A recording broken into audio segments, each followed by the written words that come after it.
Welcome back to Dr. Not Guilty. Today we enter Series 7, Chapter 7, titled When the Watchdog Barks at the Innocent. This is perhaps one of the most personal, challenging, and critical chapters of this entire podcast series, because today we transition from broad legal analysis and historical precedents directly into the heart of my own story, the mechanics of federal overreach, and what happens when administrative systems built to protect society end up turning on the very people who serve it. To truly understand this story, we must examine not just the events as they unfolded on paper, but the deeper structural forces, the legal incentives, the institutional mindsets, and the administrative machinery that allow routine, compassionate medical care to be transformed overnight into allegations of federal crime.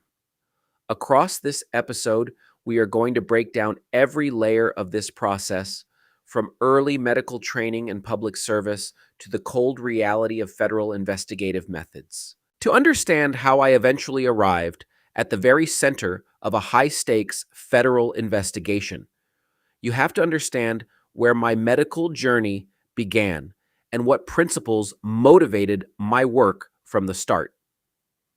Near the end of my residency training, I had the distinct privilege of presenting original clinical research at the annual national conference of the American Psychiatric Association.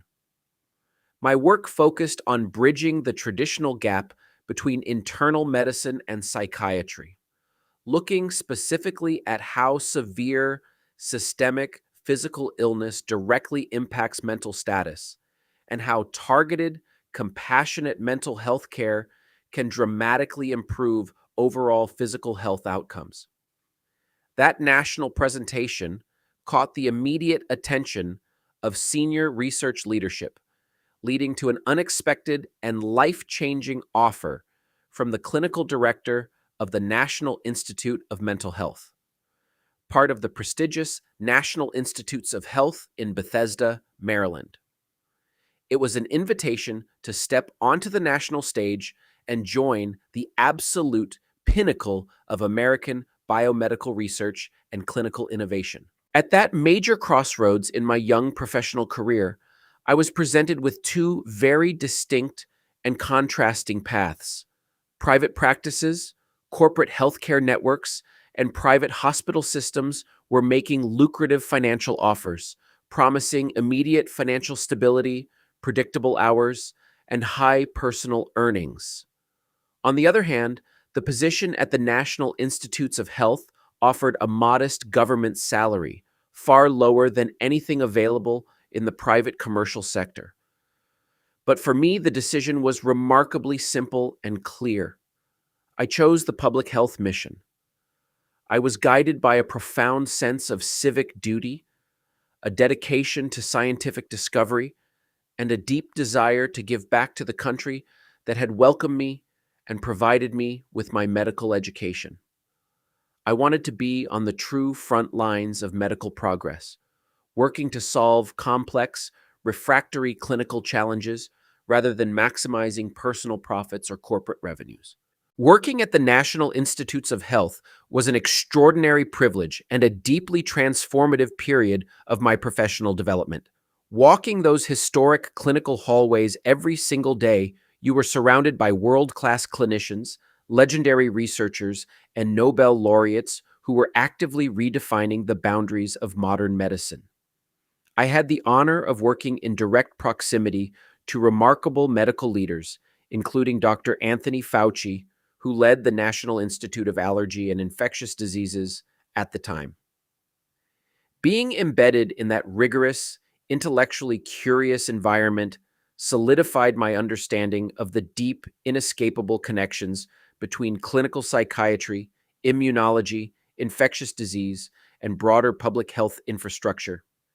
It taught me that human health cannot be reduced to simple administrative algorithms or isolated symptoms, because human health is deeply interconnected, highly complex, and inherently multifaceted. During my years in research and academic medicine, I was fortunate to be directly involved in groundbreaking clinical work that was years ahead of its time.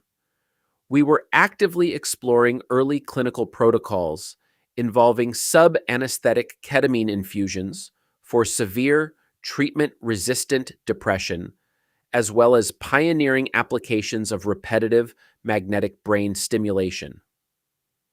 These were cutting-edge, controversial concepts back then, ideas that eventually laid the foundational scientific groundwork for modern, mainstream therapeutic modalities like transcranial magnetic stimulation, or TMS, and FDA-approved esketamine treatments used today.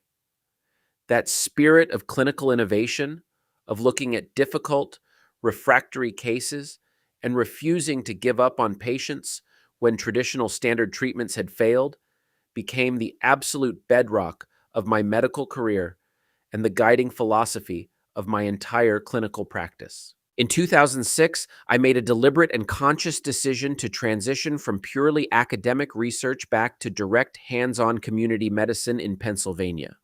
I joined the Lehigh Valley Hospital and Health Network, where I assumed leadership roles as head of the inpatient unit and chief of psychiatric emergency services. Transitioning into emergency psychiatry meant being on the front lines of human suffering every single day, managing acute psychoses, life-threatening addiction crises, severe mood disorders, and complex medical comorbidities under intense pressure. I brought with me the exact same guiding values of academic innovation, rigorous clinical documentation, and fierce advocacy for vulnerable patients who had nowhere else to turn, building comprehensive clinical systems designed to stabilize, treat, and protect individuals in deep acute distress. When you step back and look through the long arc of history, you see a clear and recurring pattern in how powerful institutions exercise authority during periods of perceived crisis, political pressure, or ideological zeal. Maximilien Robespierre, during the height of the French Revolution, famously defined revolutionary terror as nothing more than prompt, severe, and inflexible justice. While popular history focuses on the violent, dramatic spectacle of the guillotine, modern state power operates through far quieter, highly sophisticated administrative mechanisms. Modern administrative systems echo that exact same spirit of inflexible institutional certainty, operating not through physical blades, but through search warrants, automated data mining algorithms, aggressive asset seizures, coordinated press releases, and bureaucratic presumption of guilt. The machinery evolves across centuries, but the underlying drive to enforce total compliance and destroy designated targets through overwhelming institutional power remains entirely unchanged. In contemporary legal and regulatory practice, state power frequently acts long before true factual certainty, objective proof, or actual guilt is established in a court of law. Independent individuals, medical practices, and businesses are targeted, restrained, publicly denounced, and financially ruined based entirely on suspicion, predictive statistical models, or administrative fear rather than concrete, tested evidence of intentional wrongdoing. The modern legal framework allows coercive government mechanisms to destroy a citizen's professional reputation, personal livelihood, and mental well-being under the guise of preliminary investigation, operating on the dangerous philosophy that it is far better to ruin an innocent life prematurely than to risk missing a potential administrative violation. This institutional priority of enforcement speed and economic coercion over truth creates devastating, irreversible systemic harm across society. We have seen this destructive pattern manifest repeatedly across various areas of American jurisprudence and national policy. Consider the turbulent aftermath of September 11th, when law-abiding individuals like Abdullah al-Kid were abruptly arrested and held in high-security detention facilities under the Federal Material Witness Statute. He was never charged with a single crime, yet he was deprived of his fundamental liberty, publicly branded as a terror risk, and subjected to harsh custodial conditions simply because government officials chose to misuse administrative legal tools preventatively and preemptively.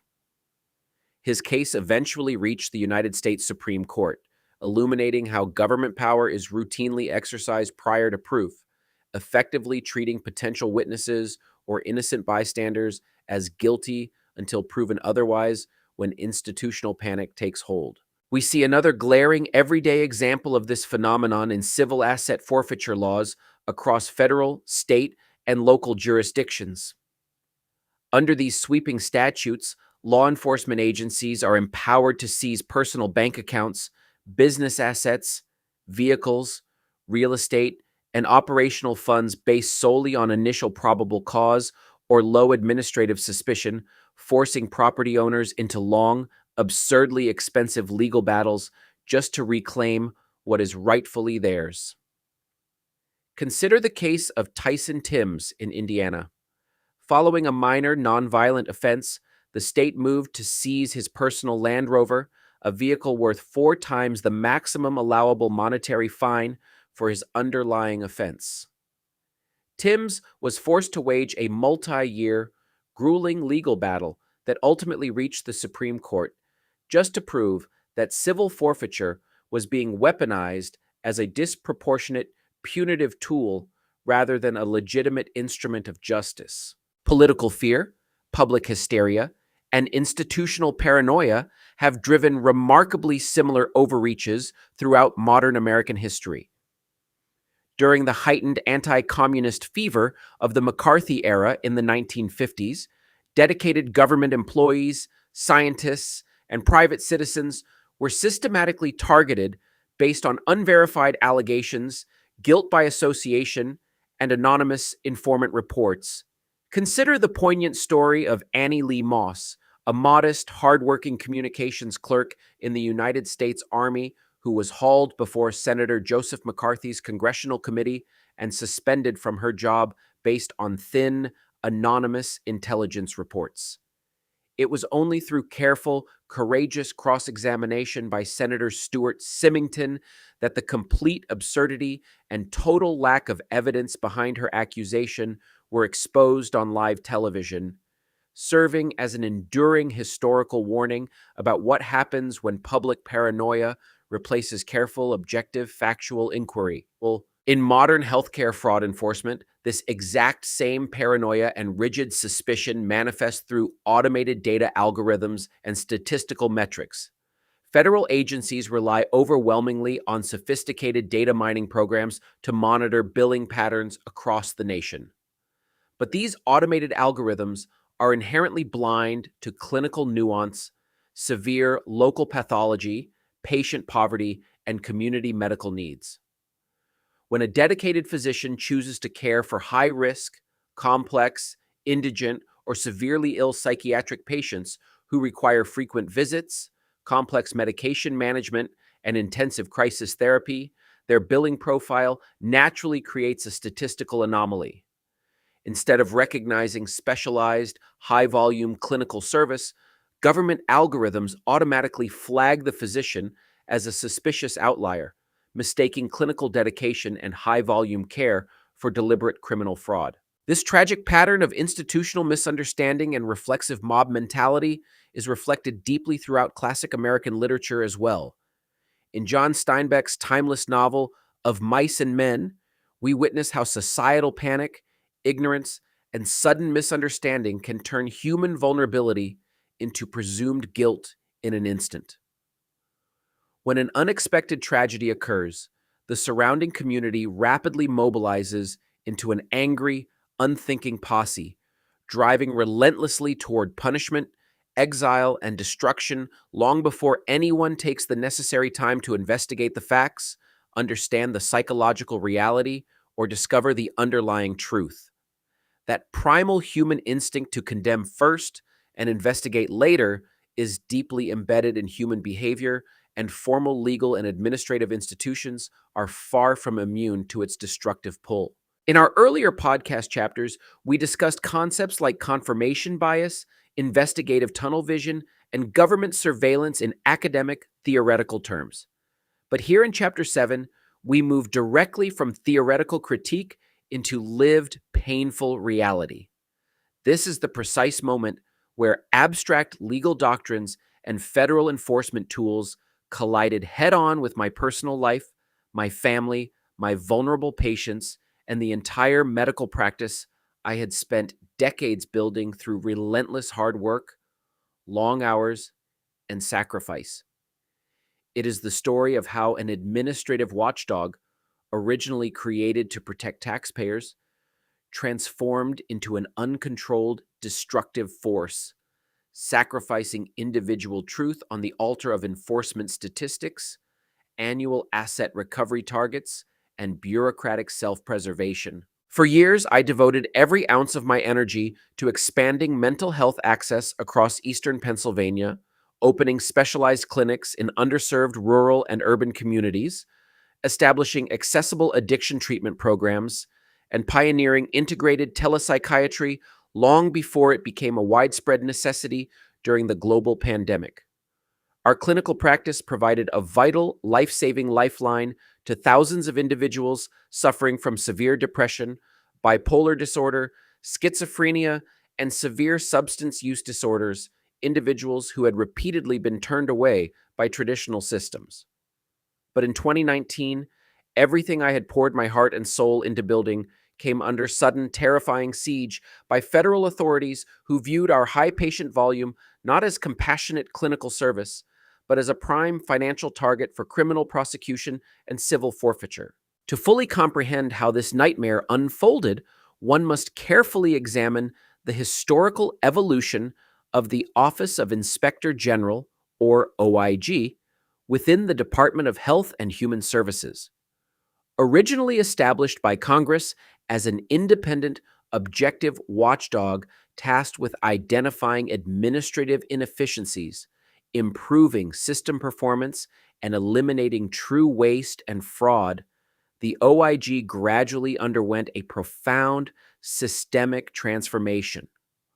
Over the past several decades, it evolved from an evaluative oversight body into a heavy-handed law enforcement power equipped with armed federal agents, grand jury subpoena powers, and massive self-sustaining budgetary incentives tied directly to total financial recoveries, criminal convictions, and asset forfeiture totals collected from targets. Under the institutional leadership of former Inspector General Daniel Levinson and subsequent agency administrators, the strategic emphasis of the OIG shifted heavily toward aggressive criminal enforcement, high-profile press releases, and maximizing monetary returns to the Treasury.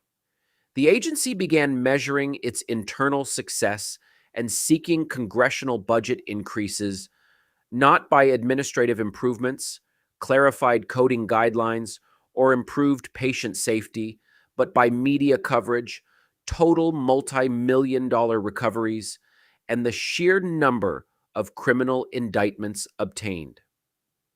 This corporate-style metric system created an internal culture where high-volume clinical practices, particularly those treating vulnerable populations with complex, high-intensity care demands, became prime, lucrative targets for aggressive financial and criminal scrutiny. In this high-pressure, target-driven enforcement climate, routine medical billing nuances and legitimate clinical judgments were stripped of all clinical context and medical reality.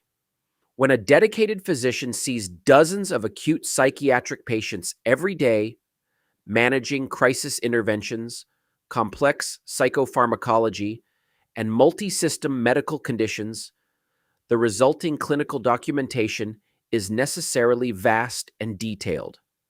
But in the hands of federal investigators trained strictly to search for fraud, every brief progress note, every standardized coding decision, and every high-volume service day was reinterpreted as evidence of a massive, calculating criminal conspiracy. Time-tested, Peer-reviewed psychiatric methodologies were treated by lay investigators as nothing more than clever smokescreens designed to conceal financial greed. This dangerous institutional shift was personified by individual investigators like Special Agent Stephanie Yeager and her law enforcement colleagues, who transitioned from administrative evaluative roles into full-fledged criminal law enforcement officers, equipped with official badges, firearms, and federal authority, but completely lacking formal medical training, clinical experience, or psychiatric education. These investigators approached complex patient medical charts not with clinical curiosity or objective inquiry, but with an unshakable assumption of guilt. They took automated statistical spreadsheets, cross-referenced them with rigid insurance billing algorithms, and converted routine practice metrics directly into sworn criminal affidavits. They constructed a sweeping narrative of criminal fraud without ever bothering to consult with independent practicing psychiatrists who understood the chaotic reality of emergency outpatient care. The primary core allegation raised by government prosecutors was overutilization, claiming that the high frequency and intensity of clinical services provided to our patient population were medically unnecessary and billed purely for profit. What the government completely failed to understand or deliberately chose to ignore is that severe psychiatric illness does not adhere to a neat, predictable corporate calendar. When treating severe, life-threatening addiction co-occurring with major psychiatric disorders, frequent visits, intense clinical monitoring, immediate medication adjustments, and ongoing crisis counseling are absolute necessities to keep patients alive, stable, and out of emergency rooms. Every single patient encounter was meticulously documented, every treatment plan was individually tailored, and every service was delivered with genuine clinical necessity, deep empathy, and absolute ethical devotion. When the federal raid finally occurred on our facilities, it was executed with maximum dramatic impact and intimidating force. Dozens of armed federal agents descended upon our clinical offices, seizing computer servers, confidential patient files, financial records, and operational assets in full public view of terrified patients, medical staff, and surrounding community members. The immediate clinical impact was utterly catastrophic. Vulnerable patients who were in the middle of delicate psychiatric stabilization and acute addiction recovery were suddenly left completely stranded, without access to their treating physicians, crisis care, or essential medical records. Dedicated clinical staff were traumatized, and decades of professional trust built within the community were shattered overnight through a deliberate show of force designed to compel a quick guilty plea and force maximum administrative compliance. In the immediate wake of the public indictment, the immediate collateral damage was swift, devastating, and nearly impossible to stop. Major commercial insurance carriers automatically terminated medical contracts upon news of the federal investigation. State medical licensing boards initiated immediate emergency inquiries, administrative freezes, and provisional holds on professional credentials. Patient referral networks collapsed overnight. Bank accounts were frozen without warning, and ongoing clinical operations were forced into immediate financial paralysis. In the harsh court of public opinion and administrative bureaucracy, the fundamental constitutional presumption of innocence was completely non-existent. A physician is treated as presumed guilty the exact moment a federal indictment is announced, leaving the accused doctor to fight for survival against the essentially infinite financial and legal resources of the United States government. Yet, as the legal process dragged on through years of agonizing, exhausting pretrial motions and evidence discovery, the government's carefully constructed narrative began to completely disintegrate under genuine judicial scrutiny. When you force federal prosecutors and investigating agents to step outside grand jury summaries and actually defend their assertions under oath in open court, trial-tested facts finally begin to emerge. The central legal and medical assumptions of their entire multi-year investigation, constructed entirely on automated algorithmic flags, flawed statistical sampling, and biased assumptions, simply could not support the heavy weight of actual medical evidence, genuine clinical reality, and a relentless, meticulous legal defense. During intense, grueling cross-examination conducted by my exceptional lead defense attorney, Paul Hetznecker, massive internal contradictions and fatal flaws in the prosecution's case were brought to light. Under rigorous cross-examination, it was definitively revealed that lead investigating agents had never once consulted with independent practicing community psychiatrists prior to filing formal criminal charges. They had repeatedly mistook standard clinical variations, emergency crisis documentation, and necessary high-volume psychiatric care for intentional, premeditated deception. When confronted on the witness stand with actual detailed medical charts demonstrating life-saving interventions, complex diagnostic workups, and rigorous clinical decision-making, the government's lay investigators had no substantive answers, exposing the fundamental intellectual dishonesty of their entire proceeding.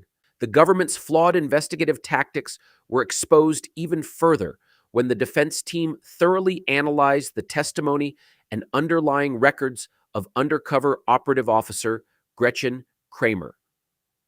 Officer Kramer had been sent directly into our medical clinic undercover to pose as a routine patient seeking care. However, when placed under oath in open court, her account completely collapsed under simple factual cross-examination. Her testimony was riddled with vague, evasive recollections, missing audio recordings that the government had conveniently failed to preserve or produce, and severe irreconcilable discrepancies between her subjective personal impressions and the objective electronic medical records. What federal prosecutors had presented as an airtight sting operation was revealed to be a deeply flawed, poorly documented, and highly biased fishing expedition. My ultimate exoneration and complete vindication in court was a monumental personal victory for truth, but it was also a deeply sobering, alarming revelation. It proved beyond a shadow of a doubt that my traumatic experience was not an isolated, unusual anomaly, but a symptom of a deeply broken, dangerous healthcare enforcement system. When federal investigative agencies prioritize financial recovery statistics, prosecutorial conviction rates, and public relations victories over accurate clinical truth and patient safety, innocent physicians are destroyed. Thousands of vulnerable patients lose vital medical care, and public trust in the entire American healthcare infrastructure is systematically dismantled. While vigilant oversight is absolute necessity to combat true fraud, when oversight transforms into unchecked, punitive target practice, the administrative watchdog becomes a dangerous predator. If we are ever going to restore true integrity, fairness, and safety to healthcare enforcement in this country, sweeping systemic reforms are urgently required by law. First and foremost, Congress must pass legislation strictly separating automated data analysis from immediate criminal prosecution. Algorithmic flags and statistical billing anomalies should trigger mandatory, independent, peer-reviewed clinical audits conducted by active, practicing board-certified physicians in the exact same specialty, not immediate armed raids by federal law enforcement officers.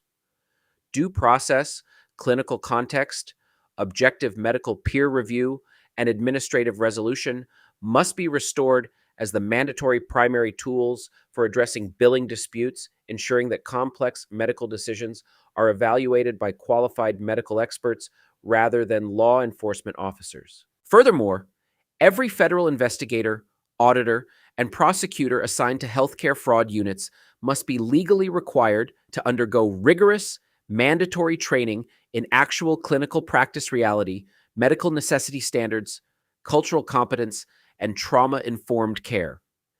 They must be forced to understand that practicing psychiatry and addiction medicine in underserved, high crisis, low income communities looks vastly different from an insurance corporation's idealized ivory tower blueprint. Physicians must be evaluated based on the totality of their medical dedication, patient outcomes, and clinical integrity, rather than isolated statistical deviations generated by an unthinking computer algorithm that knows absolutely nothing about human suffering, complex psychiatric illness, or real world clinical decision making. Finally, restoring meaningful public confidence in our system of justice requires absolute accountability and independent oversight for government investigators themselves. We must establish robust, independent civilian review boards to regularly audit federal law enforcement tactics, investigate clear instances of prosecutorial overreach, and enforce severe, mandatory professional consequences when exculpatory evidence is suppressed, ignored, or distorted during an investigation. When powerful government agencies are permitted to operate for years without meaningful checks, balances, or oversight, they will inevitably infringe upon fundamental constitutional rights and inflict uncompensable, devastating harm on innocent citizens, destroying the very fabric of justice and public trust they are sworn to protect. At its absolute core, true justice is not an automated formula, a statistical metric, or a targeted conviction rate. It is a sacred moral choice that requires intellectual humility, rigorous search for truth, and deep respect for basic human dignity. When our legal, regulatory, and administrative systems reduce devoted, hardworking doctors to case file numbers and treat vulnerable, suffering patients as mere line items on a corporate financial spreadsheet, we forfeit the essential humanity and moral purpose that both medicine and law are sworn to protect. Thank you so much for taking the time to listen to Chapter 7 of Dr. Not Guilty. Please join us in our next episode as we continue to examine the critical, evolving intersection of medicine, law, ethics, and fundamental human rights.